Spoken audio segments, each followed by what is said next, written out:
And welcome back. Well, 2 weeks ago, the eyes of the nation turned to the nation of Japan as the nation underwent a major earthquake and a tsunami, a major disaster that the likes of this world hasn't seen in many, many years.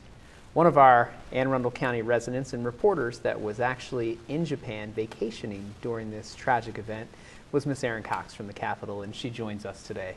Erin, thanks for joining us. I know this is 2 weeks now that you've been away from the country of Japan. You and your husband were there vacationing. Tell us a little bit about that. Yeah, we planned a 10-day vacation to visit our friend of ours who lives in Tokyo. And we had been there for about a week, long enough to figure out what we liked and some of the curious things about Japan. For instance, they like to wear face masks while walking down the sidewalk, but they don't wear helmets on bicycles. Every time you walk into a store, they give you a greeting that kind of means, excuse me, I'm sorry I exist. Wow. And, they like their beds firm and they're so tofu soft.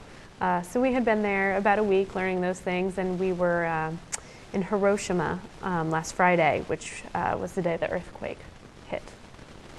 And tell us a little bit about that. In Hiroshima, we're talking about Hiroshima 700 miles south of Tokyo, so far away from the earthquake, the actual epicenter of the earthquake. Yeah, well, it's 700 miles south of the epicenter of the earthquake. Of Sendai. Yes, Sendai. Okay, so 700 miles south of Sendai. So you felt nothing. It was a normal day for you guys in Hiroshima. Didn't even know this had happened until you turn on the TV or you start hearing reports. How do you find out about this? We were in the train station at the time the earthquake hit, which was about 3:15 Japan time, and we were waiting to get on a 3:25 train back to toward Tokyo. And the woman at the information desk told us that our train had been delayed because of an earthquake. And there had been a couple of minor earthquakes earlier in the week in Tokyo, so we figured, they told us at the time it would just be 5 minutes that we were delayed. So we started to sit around waiting, and then, the people started to gather around television screens, and the tsunami by that time was starting to make landfall. So we watched as, water started rushing into this area under a bridge, and then started lifting up cars, and they started floating like buoys, and then the next thing you know, sheds are floating, and then big fishing boats are floating, and then entire buildings are floating, and then all of a sudden it just crashes into the bridge.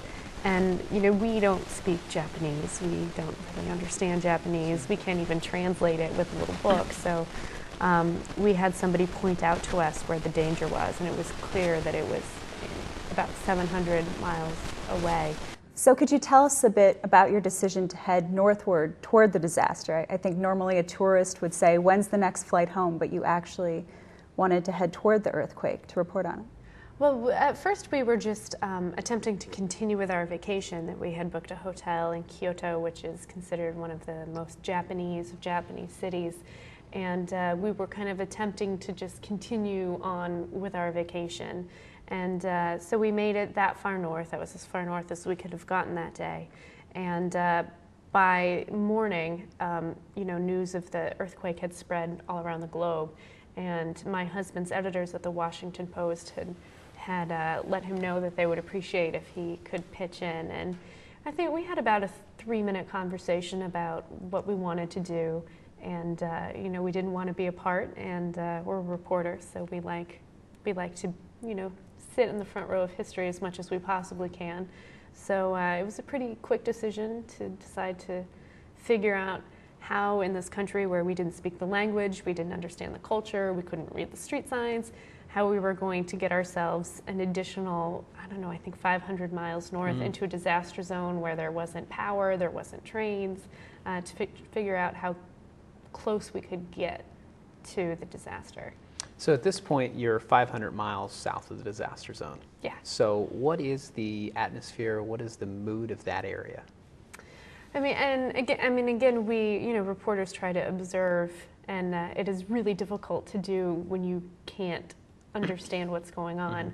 But from the best that we could tell, it was still somewhat a state of shock. That that there was a growing awareness of the magnitude of the tsunami and the earthquake.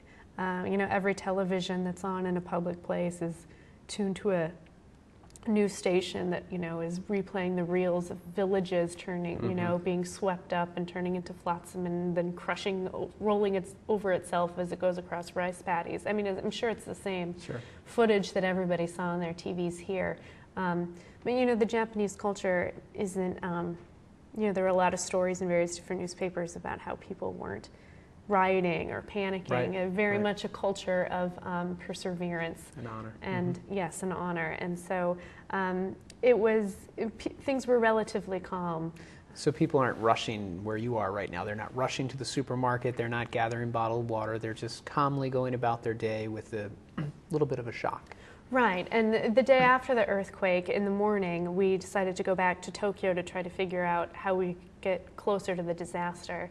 And we spent several hours in a Tokyo train station, and other than the footage on every television, we couldn't really tell anything was different. And we were sitting in a bar waiting for our translator to come meet us, and the bar owner came and told us that they were closing early because of the earthquake.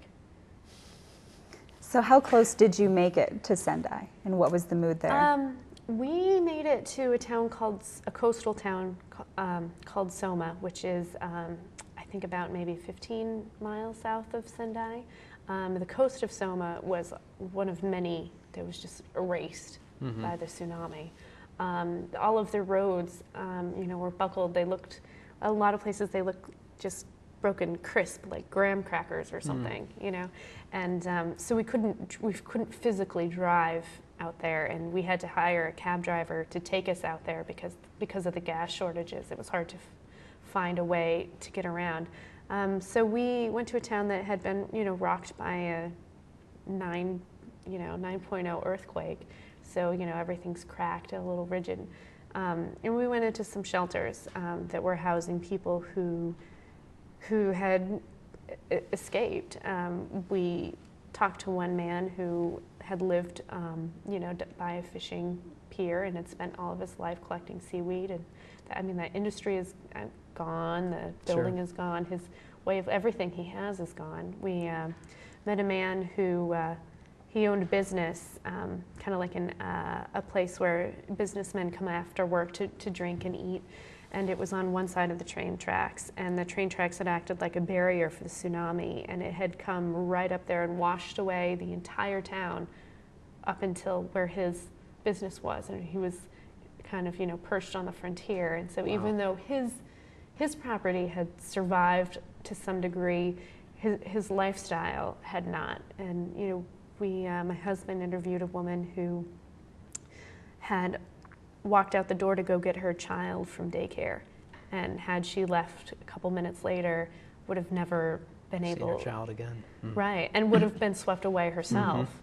And they recite these stories to you in the calmest of terms, as though they were just telling you what was on their grocery list, without maybe that's part of the cultural barrier that we're working through a translator, but the sort of gut-wrenching devastation of it came across in the calm way that they told you the story. And how many, you and your husband, both reporters, how many media types did you encounter there in day 2 or 3 of this ordeal? I mean, I think we met, the only other group of reporters we came across there were 2 groups. One was another Washington Post correspondent who we'd been talking to and had met us at the same hotel in Fukushima, and the group of people he was traveling with. And then there was one very harrowing point where we were trying to get out to those shelters, and there was a taxi cab carrying reporters from another newspaper in the opposite direction because they were evacuating.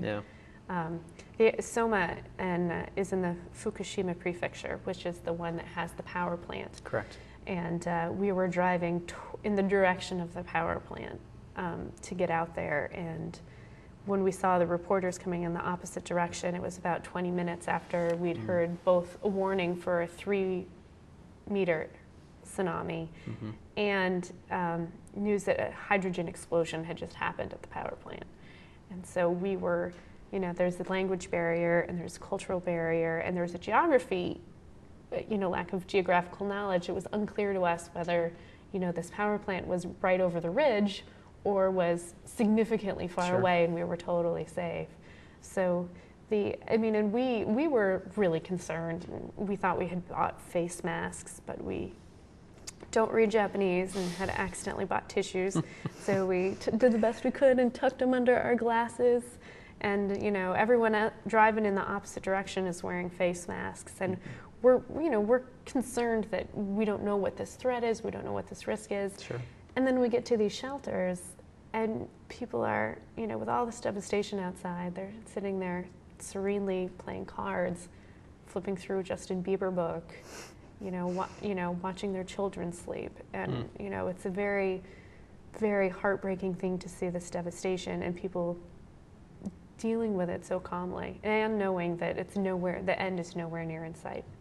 Yeah, that's the key here. Aaron, I tell you, I got just hearing that you guys were over there, and we knew when the earthquake happened, the first person we thought of, well, Aaron Cox and her husband are over there on vacation, so we're glad that you guys made it out there okay. And hats off to you for what you guys did to go up there and cover the story for the Capitol and the Post.